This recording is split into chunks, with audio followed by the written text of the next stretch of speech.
Welcome back to the Altar Show, and we're here with Rocio Aguilar Frances.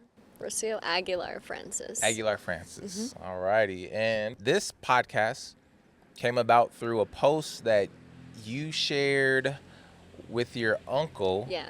And when I seen that, I was like, oh, this is dope. I want to get more connected to some of the creatives that are down here. And he's older. Yeah. And he had a painting. And there was a story within that, and you said that he got interviewed in the 90s or something? Yes. So my uncle, Benjamin Tejas is his name. He's a very famous sculptor and artist with different mediums, of course. And he's actually from here, from Arizona, in the Surprise area where we're at right now. And so you bringing me out here and having this discussion means a lot to me because his art almost in a way has become forgotten with his age and his lack to resources, in the sense of where are our traditional elders going with their art? Whereas, he fought the stigma of some artists being kind of that are indigenous or of mixed identity, which we are, of being put in a box. What type of Indian art can you make? Wow, yeah. And he's very good at anything he makes, but he's never been able to find anything outside of that box really that is as popular. And so that's why I wanted to share his art on my page, because I realized he's this hidden gem that he's very soft-spoken as well. And he doesn't really get to share a lot of his art to the public like how he used to in newspapers. Wow, yeah. So that, to be honest, I was like, I need to buy one of those to put into my studio. So I have a thing about like buying like cultural art because there's nothing against like modern contemporary look. It's just that when you go into those certain coffee shops, they don't have a character. They have a character, but it's not authentic.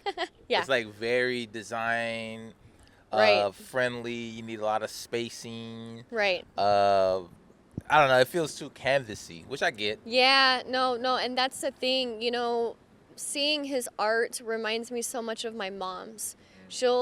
We grew up camping and going hunting. My grandpa was a cowboy, New Mexico. Shout out to Grants and Sayama. That's where my family's from. And their artwork is just so, it's placed the way you see it in art, in nature. And it's art within itself. My mom will find tree trunks and, inlay them with turquoise and, very bright, vibrant colors, and just, you start to look at the trees. That's what I was doing. Like, you look at the mesquite trees and you look at the creosote and you see all of the shadows, and that's exactly what he does with all of his sculptures and his art. A lot of my family, they all paint and draw the same way. And, I've learned to just take a step back and really help them nourish and ignite that fire again, because I know that they've gone through a lot. Our family has gone through a lot. And a lot of them are disconnecting because of the trauma that my family has gone through. And it's really hard to see my relatives in a creative space that they cannot be in. And all of us kind of have this like weird tie with each other, like we'll take a picture of a creek that we're at because we just had to get away. My grandpa grew up sleeping outside. He had to be by the fire. He had to be outside. And my mom and I, sometimes we do the same. We're like, we can't do this anymore. We have to be outside. And that's the same creative space, I guess, that you can say that I get into whenever I make soap. It's not like your typical art. But it is though. But it is art. I had the I forget which one it is. I bought a second batch and I thought it was the same one. But I got the brown one. Yeah. The first one was the blue and the white one. Yeah. So which one is that called? Like Space something? It's Galaxy Lover. Yeah, that's one of my top sellers. But it's super, super pretty. I was like, this is kind of fire. And my daughters were like, I want to draw this. Right. It's inviting. Yeah. That's the beautiful thing about crafting, is that for me, it's more than just skincare. It's a way of telling a story. And that's why I've really stepped away from doing farmers markets, right? Because you think of hobbies, you think of crafting. You already have what I like to say. People, they expect to see Martha Stewart, and they get this super tiny, tattooed native woman that comes in the space and just laughs, and I take up a lot of space in those places, and I question a lot of authority or like lines or boxes that they want these crafters to look like. And it makes people uncomfortable. Well, that's good though, like just even you being aware that I take up a lot of space intentionally, because I do feel like the creativity part of society, it gets downplayed a lot, like how you said this is a hobby, or it's something that shouldn't be valued. But to me, and I think just everyone, I like innovation is spurred by creativity. Yes. And so when people create things, you get innovative like opportunities. You get the combustion engine, you get all this stuff, right? But it has to, the creative isn't like what you say, nourished, like you said with your family. So when we don't nourish the creative spaces, we're kind of like choking our societal growth in a little bit. But I just like that the intentionality is behind it, because for me, that's one of the reasons why I do this podcast, is because it's like we need to be more inviting, and for me, more showcasing of creatives, because there's this thing that we always want to decolonize ourselves, right? My thing is creating tools. So I think podcasts are a decolonization tool. And I'm probably going to say this on every episode because I'm on a podcast. But I really feel like it is, because even just when you said that, I was like, it's not that, she gets it, like you didn't get it. But like, but when you said it, I was like, yeah. It's just more reassurance for me to like, what I'm doing is the right thing. So it's like a creator affirmation for me. I'm like, this is the perfect guest for this. And for you to even be like, I want to bring that out of my family even more, because they do this in a certain way, and it's so beautiful. And like I said, when I seen it, I was like, I need to buy one of these art pieces to put into my studio, because I work from home, but I do like having things I can look at and gives me inspiration. So I have 2 daughters, and I'm trying to create like I don't want them to go through what I went through, but I want them to have some challenging things to make them, to build their character, right? And so I want to figure out how to do that in a good way, because I live in a good area in Arizona. And I think we were talking about this earlier. This is something that we kind of I don't struggle with it, but I'm very attentive to it. I'm like, my kids will never grow up the way I grew up. I never want them to be anywhere close to where I was. But I do want to challenge them in a certain way. And then I guess that's some of the things that we're challenged with. And you mentioned a Blackish episode. That has something similar to that, right? And so that is funny, because I was like, I gotta check it out. Like, I watched a few episodes. Scared at the basketball court. Anything is gonna get wrong. See, I gotta check it out, because that is something where I feel like even that with our family, in the business space, I feel like there's some similarity to where what you were kind of talking about, us as business owners and us as indigenous people, we can kind of get too used to being around a certain group of people, and then we I'm not saying we ostracize ourselves, but we kind of like, we could be the bridge between the cultures, or we can kind of pick a side, Right.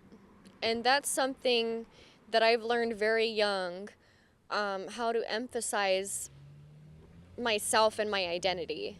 And that all started with me having to go to Catholic school. I have a lot of family that are devout Catholics, that just, and I honor that. And I am the black sheep of my family, because I honor my family. I do.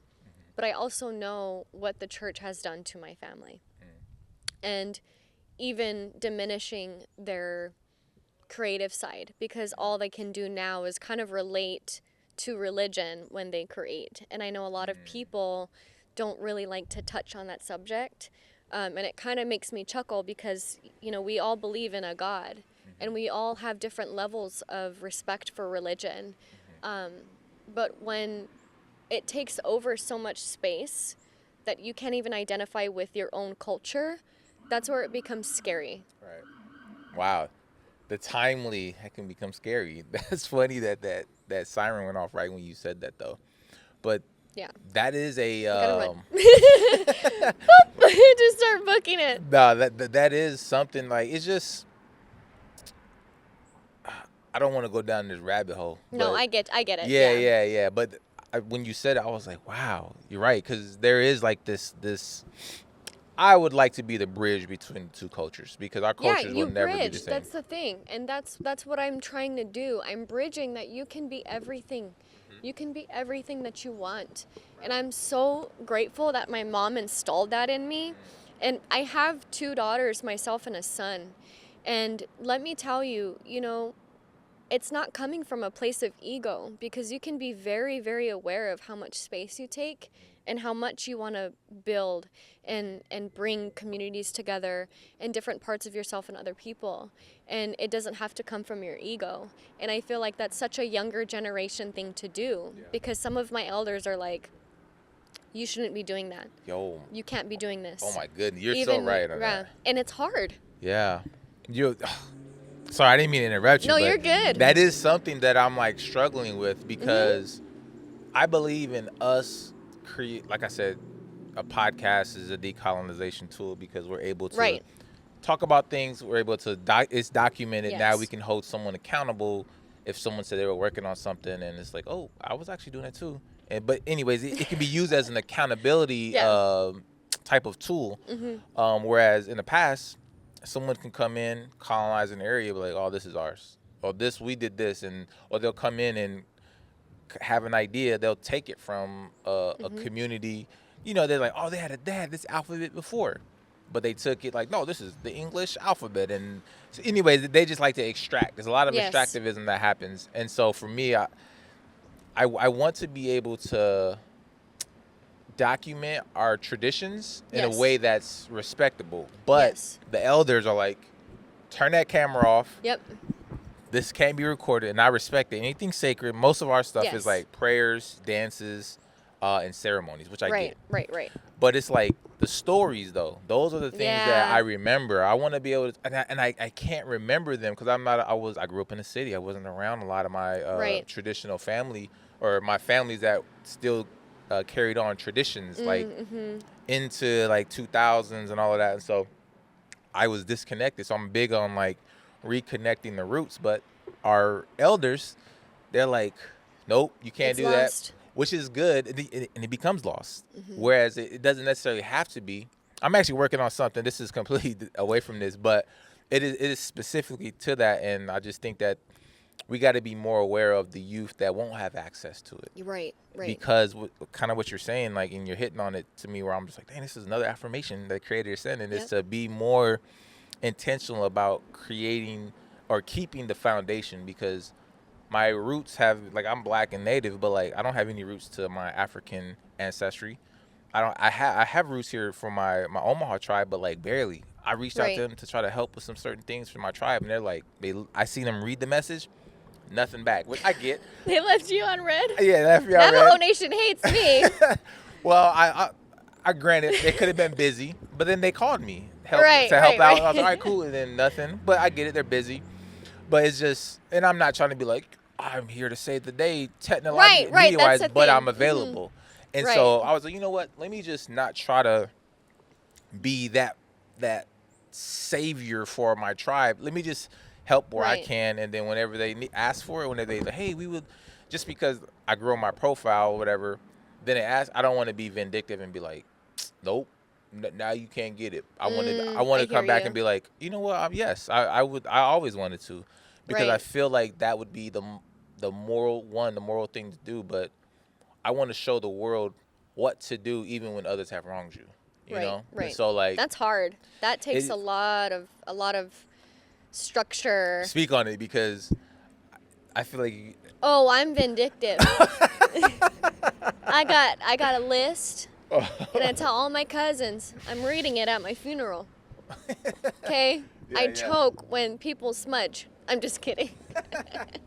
No, I feel like it comes from a place of just accountability. Yeah. I've learned that you do not need to forgive. You do not need to forgive. My people and my family through the church and even tradition have learned to be so selfless that I'm taking up that space to say, hey, it's okay to not forgive you, but I need to heal myself. And maybe in time, when I feel as if you've changed, maybe, if you are even worth my time still, then I'll forgive you. Wow. And that's just my mentality that I've learned because of how, again, selfless and how much suffering there has been, because of there's always been in a way when you're like, you know what, I'll forgive them. Next chapter. Not everybody is able to close that chapter just because of the word I'm sorry. Right. And that it amazes me how much trauma that my family has gone through. And I mean that in a way of utmost respect, because they're not just victims, they're survivors, and they've done a lot. We're out here specifically in Surprise. My family is a product of MMIW and a product of, yes, of being replaced.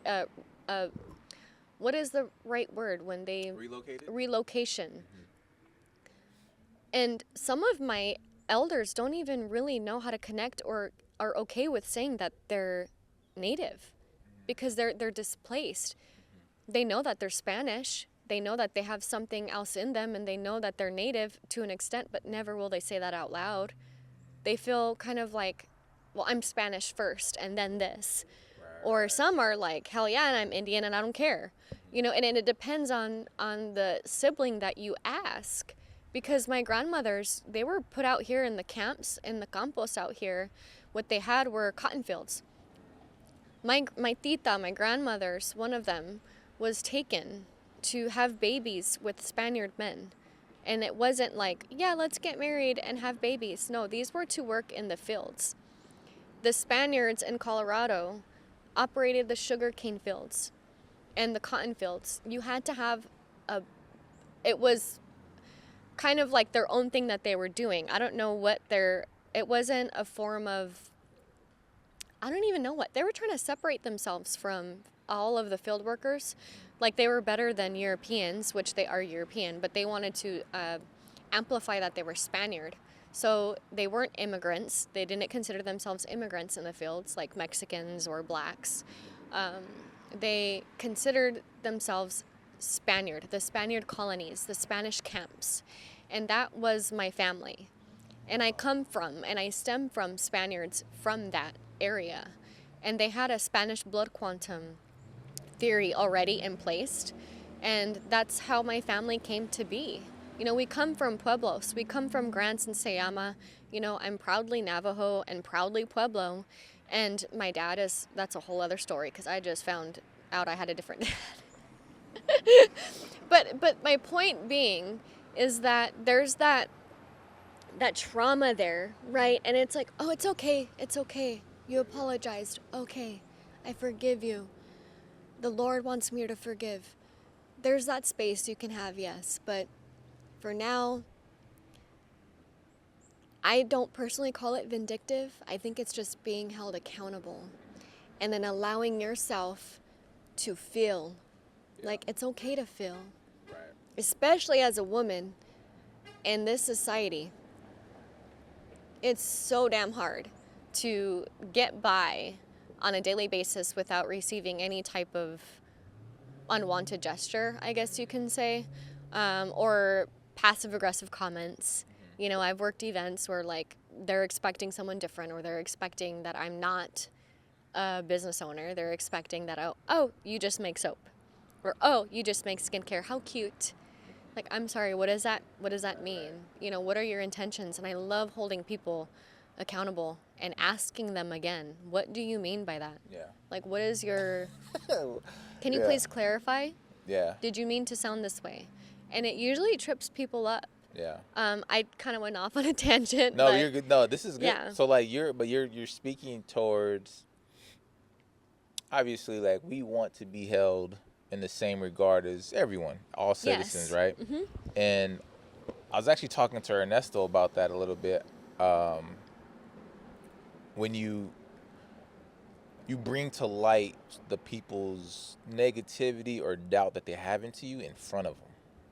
So I grew up in a lot of chaos. Yes. So I'm comfortable in chaos. I'm comfortable having like, what do you mean? Right. Why did you say that? Like, if it wasn't me, somebody else would smack you. Right. And then, like, I'm asking you to explain yourself. The other person would just wail off and smack, but they feel so comfortable to just say it. And so when I hear, I'm just like, I'm gonna help you out, because if this is my sister or someone else, and you, I know you're trying to do good. So these people, I know they're trying to do good. Right. And then I'm like, I'm helping you. This is going to be very uncomfortable for you, but you need to know that you can't say that. And one of the things it was just like, it said something, and it was like, I was like, yo, I'm reading this. This does not make me feel proud to be somebody black from this side of the city. Right. This sounds like I'm a charity case. I went down a list of stuff. And they were like, oh, Hetty, that's not what we mean. I was like, I know that's not what you mean, but I'm telling you, what you're doing is wrong. So like, you have, anyways, it was basically about getting leadership to look like the community. And so I think these podcasts, these media forms that we're creating, I want us to be able to speak freely. I feel like we already do. Yeah. But that's why it's hard for people like us to get gigs, get events, get opportunities, because like, oh, they're gonna hold the fire to me. So yeah, you need it sometimes. It's accountability. Yeah. Every now and then, and you can tell. I always tell everyone just to feel their instincts. Right. Just to make sure that you fill out, because when your body doesn't want to be somewhere, or you feel like, why am I doing this extra work? Leave. It is not up to us. I know you just said that you were an older sibling. I'm an older sibling too. I come from one of the oldest out of 12. Oh, wow. You know what I'm saying? My nana, my grandma Rosie, she raised me. My mom, she was very young when she had me. So it was like I was raised in my nana's generation just as her child. And I was, kind of asking everyone for help all the time. And my nana had that responsibility of being the eldest out of 12 kids. And she came from one of the eldest daughters of 12 kids as well. So there was that immediate, I guess, responsibility of having to take care of. And I feel like as Indigenous women and as Indigenous men, we automatically take that role on. And that can be an opinion, that can be argued. Right. But at the same time, you kind of just see this repeated cycle in a lot of different families that can say the same thing. And that's my perspective. And it's hard. Wow. The cycle breaking aspect of a lot of things, I feel like it is, everybody says it, I'm breaking generational curses. But so that's one of the things that I do take to heart, is that. So I hear people when they say that, but I see their actions. I'm like, oh, you're still doing this, you're still doing that, which is fine, because they're making their own decisions. Right. But for me, I go out of my way to, like, even me saying I wanted to show them to do the right thing, even when they didn't do it for me, I still want to give it. That's, to me, breaking a generational curse. Yeah. Because being under-resourced, I hate the word underserved, because we can serve ourselves, we just didn't have the resources. Right. And so, not having access, I want to create access for everyone that I know would benefit from a childhood like how I grew up. And so that's why I try to help with media, try to help businesses. Yeah. But it is hard, but I do think it's worth it. And I look at my daughters, I'm just very conscientious of, one, what I'm doing. Yes. Two, what they're going to benefit from what I'm doing when they're older. Yes. And then three, the character that I show, that I emit when I'm just around anyone, and then around them, I want it to be the same. I don't want to have this do as I say, not as I do mentality. I want, do as daddy does. I'm like this all the time. And you don't change. Yeah. And that's important in our culture, is that you show who you are authentically everywhere you go. Mm-hmm. That is something I've learned because my kids see me everywhere, just like how you were saying. Mm-hmm. And I'm still me, no matter what. Right. And a lot of people can't take that. A lot of people don't like it. And it honestly it makes me laugh because I think I am a mom, yes, and I'm also a woman. So my children get to see me navigate. Oh, not perfect mom. Mom's not perfect. Mm-hmm. She's doing the best that she can as my mom, but they identify me as a woman as well. And your kids are going to see that in you and say, wow, my dad was a really good man. They're going to see how you navigated everywhere as a man and a father. Yeah, that's good. Yeah, I'm so... I'll say this. I feel like it's easy because like I said, I grew up in chaos. Yeah. I grew up in this so now I'm not saying, because life isn't easy. No. It's way fucking easier than it was when I was growing up with just scared, getting bullied. I became the bully. Mm-hmm. Then I started fighting for kids getting bullied because I was like, oh, I see them in me. I see myself in them, you know, it was that transition that helps me see people. It's like, oh, somewhere along the line, someone fucked up and you're like this as an adult. Yes. And so that's where I'm like, but it is really hard to like how you said, sometimes they don't deserve it. And I'd be like, damn, this motherfucker don't deserve me being nice. I held the door for him. Oh my God, have you seen that meme? I think it was Che Jim, how he was saying something about, oh, that's the last time I hold the door for a white lady, because she's like, oh, you good little Indian. Whoa. Yeah, because that happens. That happens, and it sucks. That's when you're like, ugh. So that hasn't happened with me, but just hearing that, But yeah, I do have this I don't know what it is, but I feel like if I'm okay enough to be treated, because I just know where I'm coming from. Yeah. I'm coming from a place of love. I'm coming from a place of not acceptance, but I'm gonna give someone an opportunity. Yeah. Now, if you show me you're a shitbag, now I can treat you. Right. Now let me decide not to do business with you or partake in your business or whatever that is. But a lot of the times, you know what? We all discriminate, and discrimination is a part of us making sure we're safe. Yes. It's well, we're human. Yeah. So we're tribal. We're gonna have this this is our people. We know we're not sick. We know we're good. You know what I mean?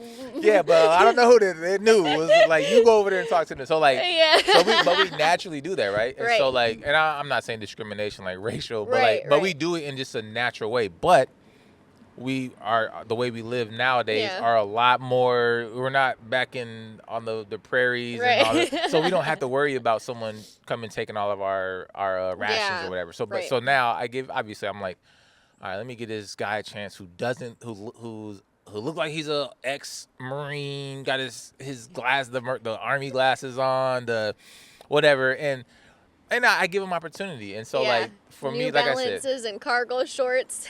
Yeah, you know how they look. I used to be in the military, so I just know the guys. But so anyways, I'm going off on a tangent, but being that for my daughters to see me being like, Dad, you're so nice. You hold the door for everybody. Because we were standing there. She was like, Dad, you're holding the door for everybody. Right. I was like, this is what dads do.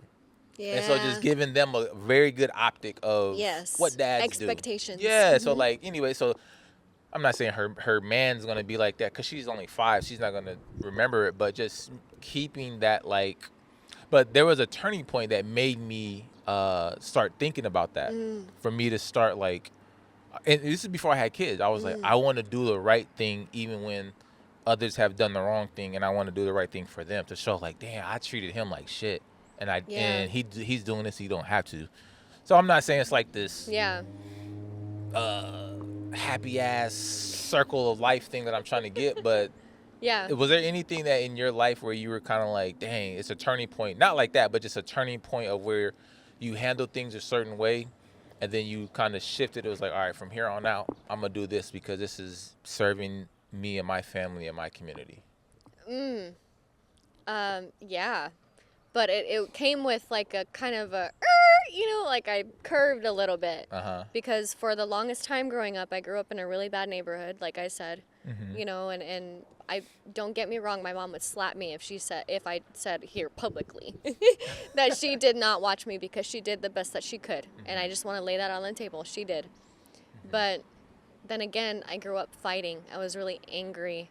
I sold drugs. I partied. I drank. I didn't give a shit. Mm-hmm. I was this kind of oddball, right? My mom never understood why I lacked empathy for certain people. I'm going to hold you accountable. I'm going to do this, but even 10 times worse because I'm a kid, you don't know your limits as a child. Right. As an adult, even throughout my 20s, oh my God, it was so difficult for me because I was like, what the hell am I doing? Why? People don't care. Yeah. And I was still going through that. Even as a mom, because I felt even more protective of my children. Mm-hmm. And I would say, so 2 years ago, I accidentally came across the fact that I have a different dad. And I was already on a journey of healing myself, so the world I didn't care. I was being nice, right? I was already battling my inner demons to make sure that I was just as kind as I wanted to be treated. I stopped blaming a lot of people. I took advantage of the time and the space that I had to even be wealthy enough to have my health again. I have epilepsy. I don't know if you knew that, but I do. When I was 15, I was diagnosed as an epileptic and I went into a seizure-induced coma. So before I was born, I had a stroke. So that explains all of my anger, right? You understand, you start to understand more. And I dug deeper and dove into, medically, I can understand myself as a child now and start to forgive these wounds that I went through throughout my 20s. And even in my early 30s, I still find myself tripping out, about genetically speaking, I'm not meant to be here. And that was kind of a turning point. And even finding my biological father, I start to realize that I just carry a lot of characteristics that his family has. I am 50% my dad, and you can't take that from me. And yes, he grew up in trauma. Yes, he grew up, a gangster. And in the hood, that was his identity. He was in a gang. He was proud of that. He didn't have the resources to be any different. And he was taken. He was murdered. He died because of that life.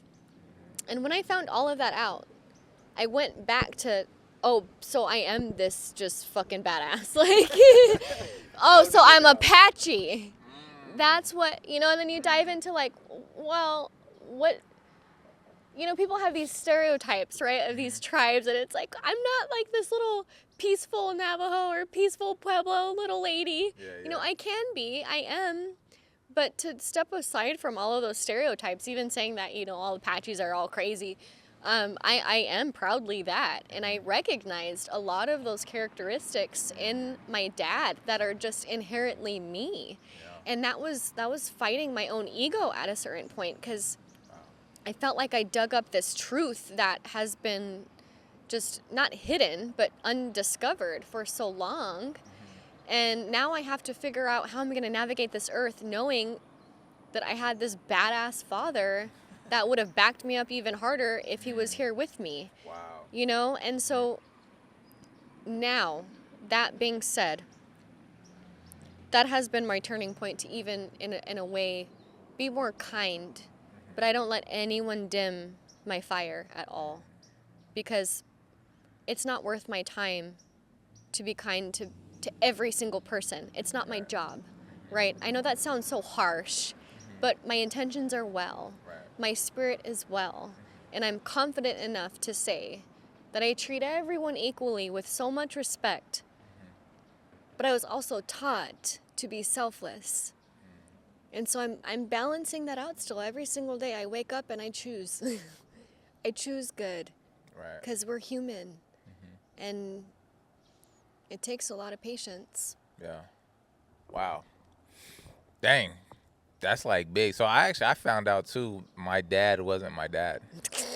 And I was You're oh. Well, I was in 3rd or 4th grade. Okay. And so I never thought I'd be talking about this, but I just remember my mom, she got these letters. And I was like, and then she was looking, and she was like, and looked at me, and she was kind of looking. And she was like, Ed, come here. I was like, yeah, Ma. I was in the, I think I was in the 2nd going into the 3rd. Yeah. Or I was in the 3rd grade. And she's like, I got something to tell you. I was like, what? Dad isn't my dad? And she was like, Yep, that's how it was for me too. I knew, but yeah. Yeah. I don't know what it, and I don't even know how. I just seen the letter. I was like, she got a letter from somebody, and I know that there's pen pals, and this is a 3rd grader mine, and I was just like, because my sister's dad, so his name's Ed. I'm named after him, and so he started taking care of my mom whenever my dad had got locked up. He just recently passed, rest in peace, but I don't know how I knew. I was just like, well, my dad is my dad. And she was like, oh, what? What is that? How do you know how to read already? I don't even know how I knew. But my mom, even to this day, I was like, Mom, remember I said that? She was like, yeah, what was that? I was like, I don't know. It was just, I felt like you wanted to tell me something. I didn't want you to struggle with it. And so I just guessed. And she was like, yeah, you made it way easier for me to share that with you because he was locked up and he wasn't there. But my sister's dad was there. Yeah. And she wasn't even with him at the time. But it was just, I was like, Dad, I run up to him, whatever. But so then I found that out. And then we ended up, my mom lost custody of us like within that same year. And then I went to stay with my grandma. Yeah. No, it was around that time. It was, some of that stuff happened. And then, but just you sharing that story of having your dad and have like a new sense of like, oh, I come from that. And so my dad was a wild boy. My grandpa was a wild boy. He used to run like a crap house. He had a 9-to-5, but he ran a few crap houses where they would gamble all day and all night. And I'm like, okay.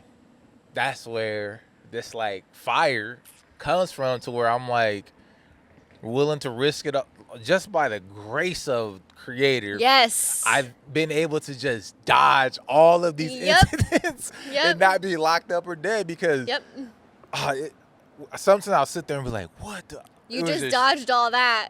I was dodging bullets, dodging police. Oh my God. But anyways, I'm going on a tangent. No, but you're like, good. The way when you were saying it, I was like, it's so crazy how like the connections are there. It's not like, oh, that's my dad, but the DNA, nothing like, because everybody talks about science and all of that, but like that, there's energies coming from the spiritual, from our ancestors. Yes. And so they live within us. So when you said, my father, he could be here backing me up, but he is. Right. He's backing you up. Even in this conversation, when you're saying that, I was like, oh, she got that proud. Like I could see you like a proud, like he's an Apache. Then you kind of like how they put us in like these boxes. But like that, that shit is true. Like our ancestors are with us, and it's just like this. Even what I'm trying to do and what you're doing with your business, that actually leads me to the next question on how did you even get started into what you do, because you're a creative, and like how did you kind of hone that into like now where you're at? So I would like to say that I instead of selling bricks of cocaine, I'm selling bricks of soap. So I'm doing a legal version of what my daddy did. I started because I've navigated this earth as someone disabled. For the longest time, like I said, I was in a coma. I was having seizures. I've had surgery. I have a cleft in my brain. Therefore, I will forever have epilepsy for the most part. Creator, help me out here. Throw this in the universe one day. Maybe I won't have any more seizures. But I couldn't work a regular 9-to-5 job. Transportation was just not, it wasn't there for me. Everyone in my family's borrowing like $10 from each other, $20. No one has, an extra car. No one has the time. We all depend on one family member to help everybody. And so I told myself, well, why can't I just start something myself? And I mean that in a way of I'm physically disabled, but my mind is not. And there's so many disabled people on this earth that feel like they have to work a 9-to-5 job. And I escaped that. I'm like, but I don't. I have ADHD too, so I get bored really, really fast. And if I'm not doing something that challenges me, absolutely, then I'm just gonna, okay, bye, clock out. And I remember, my grandmother, she was a healer. She did medicine. She was a medicine woman, and she had tinctures everywhere, and, she blessed me with tobacco when I was really little and honestly diagnosed me before anyone even knew what I had. And her spirit, I felt like she connected with me the most. And I wanted to be able to say, hey, I carry family lineage from the fields that, although in their circumstances we're not like, oh yeah, we're in the fields and we're working, they touched the ground, they were in the earth. I can plant my own medicine and I can make medicine. I can learn what my grandma did. I can do all of that and make it. Just make it. And if it happens to work out where I can make money from it, great, because I want to be able to tell these stories that I have, right, of my family members, of certain situations or scents, because I knew that when you're connected to a smell, when you're connected to a story, those all intertwine together, and it makes you feel like you're at home again. So with the soap, I had an idea because I got a book from Goodwill, and I go, Mom, do you know anyone that does this? And so she brought a lady out from her school that said that she'd be willing to help me out with my first batch. And it was so interesting to me. I'm like, oh my God, these things that you just put together, these oils, and then you have a chemical that can technically just melt your skin, it comes together and it saponifies and it makes soap.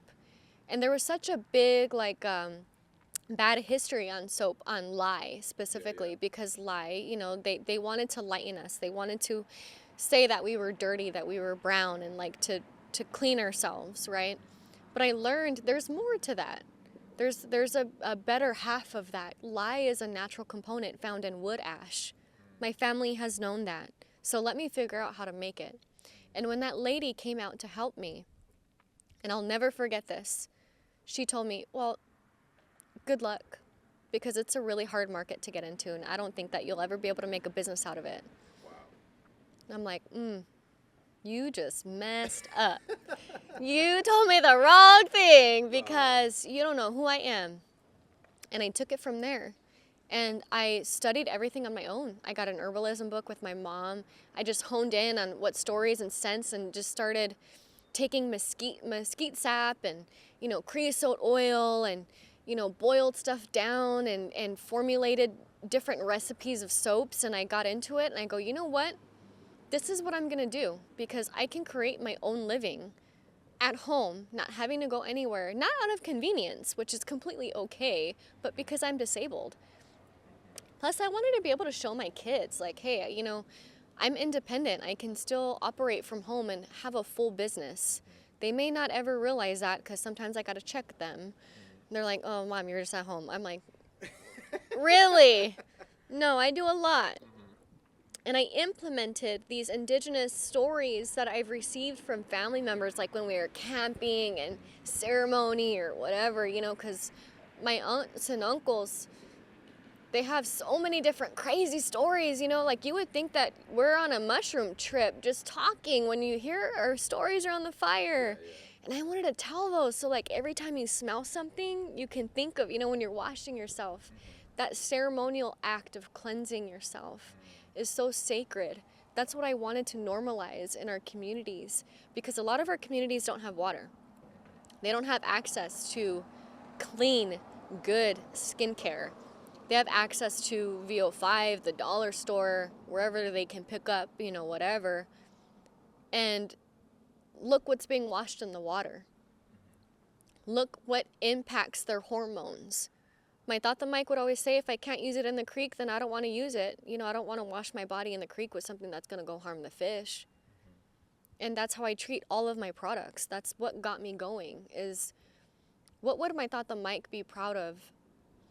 In a sense of, wow, my granddaughter's telling stories and she's outdoors.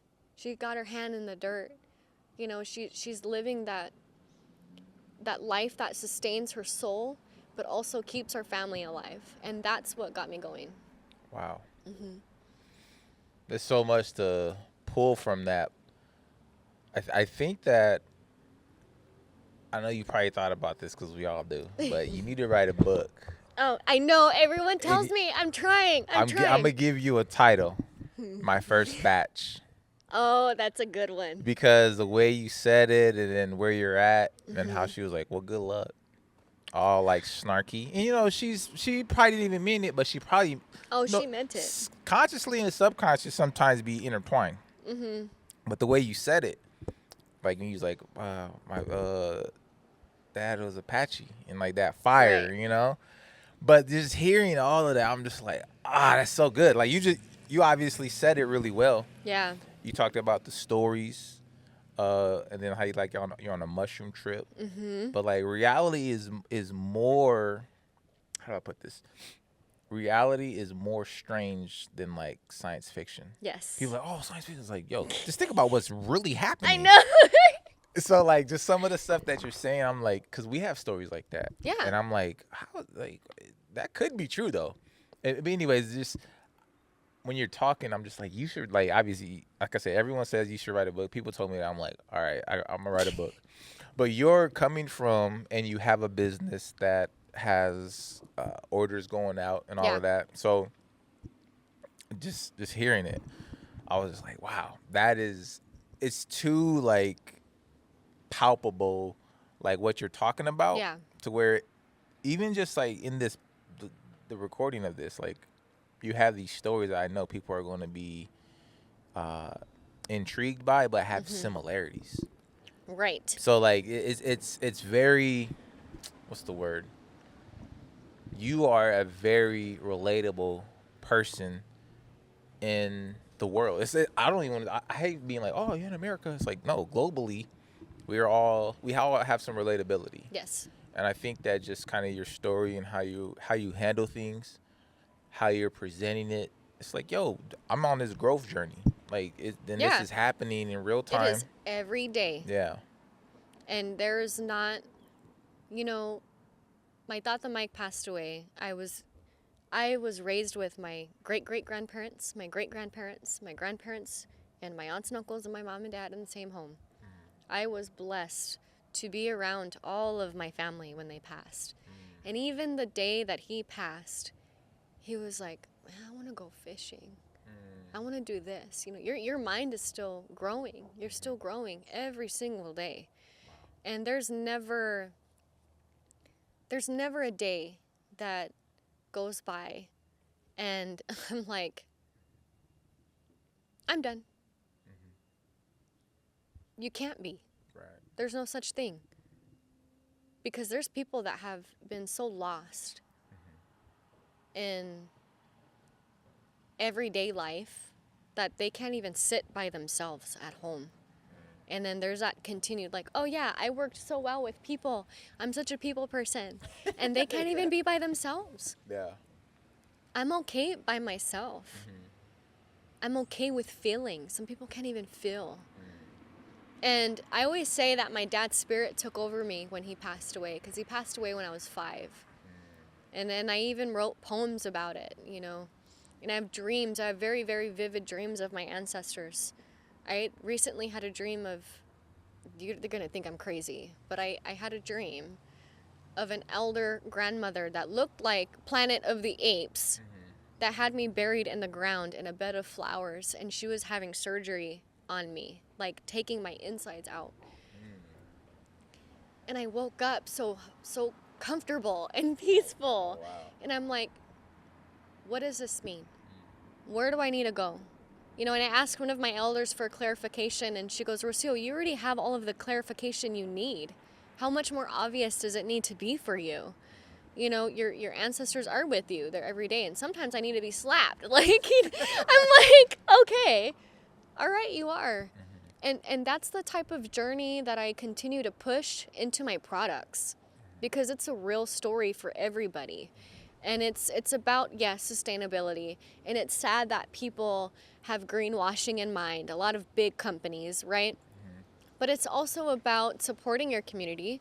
It's also about supporting those stories. It's also about being in touch with yourself, cleaning yourself, loving yourself, making sure that you are susceptible to what brings you comfort for yourself. Being selfish is not bad. And that's the whole purpose of my company. Yes, I have daughters. And I'm sure because you're a father too, you see how much marketing there is towards women. We can't even go into any store without the pressure of wanting to look younger, to look sexier, to be a certain way, to talk a certain way. And that's the polar opposite. I'm just making stuff, and if you love it and it works, it's basic, it's great, and that's what counts. Mm-hmm. And if it brings back a memory and you can talk about that over the campfire, then that's what I want. Wow. That's a good way to end this. That was basically a commercial. That was good. Well, I appreciate you coming out. Mm-hmm. I mean, I learned a lot. Obviously, I didn't know that about this area. Mm-hmm. I did see the cotton fields close to where I stay. I was driving. I'm like, I know that ain't no goddamn cotton. And I was looking. I was like, that's cotton. But anyways, I like because when you said it, you should come to the West Valley. I was like, oh, I've never really been up there. Right. And so when I came out here, I was like, oh, this is actually really like, I could see why this is like an area that's a hidden area. It is. Mm-hmm. And so I like I said, I appreciate you inviting me out. If you have anyone, that you think might be